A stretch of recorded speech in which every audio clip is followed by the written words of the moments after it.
Yeah, it's definitely been maybe the best way to describe it is a roller coaster. From coming out publicly as John Doe to the world, and coming and dealing with the overwhelming support and everyone reaching out, to really trying to focus on myself and begin the healing journey. And I'm very proud of where I am today.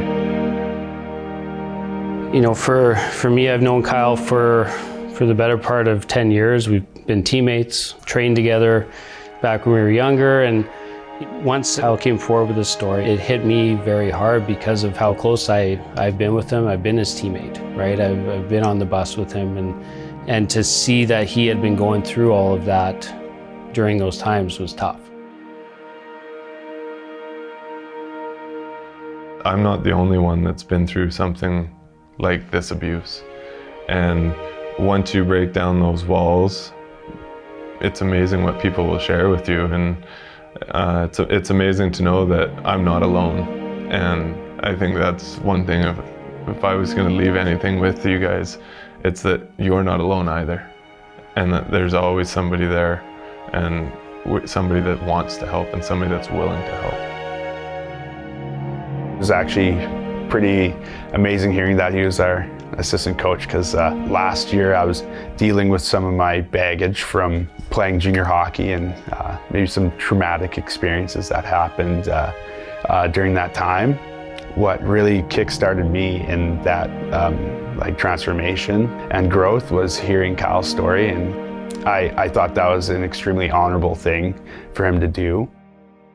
I think the biggest message that I can give to those people is, by hiding something, by keeping it a secret, by keeping it inside, whether it's happened to you or whether you've seen it happen, it's only going to lead to bigger and worse problems. Whether it's, it might be you this time, but it might be your little brother or your little sister next time. And I think that's the way that we have to look at it, because there was an individual that helped me come forward, an extremely brave individual, and he's the one that gave me the courage to come forward. If I would have come forward sooner, I could have possibly stopped it from happening to him. And at no point should anybody ever have to deal with that. So for me, it's, we got to keep furthering those conversations, keep moving forward, but not forget about the past, not turn our back on the past, because then we'll run into the same mistakes, or the same mistakes but different in the future.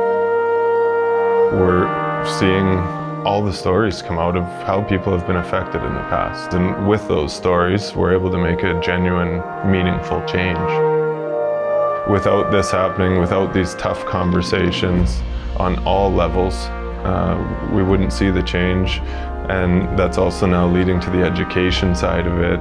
It's getting together in a group and discussing and sitting down with survivors of all abuses, because there isn't one kind of abuse. Anything can be abuse, from verbal to physical to sexual. The list goes on and on.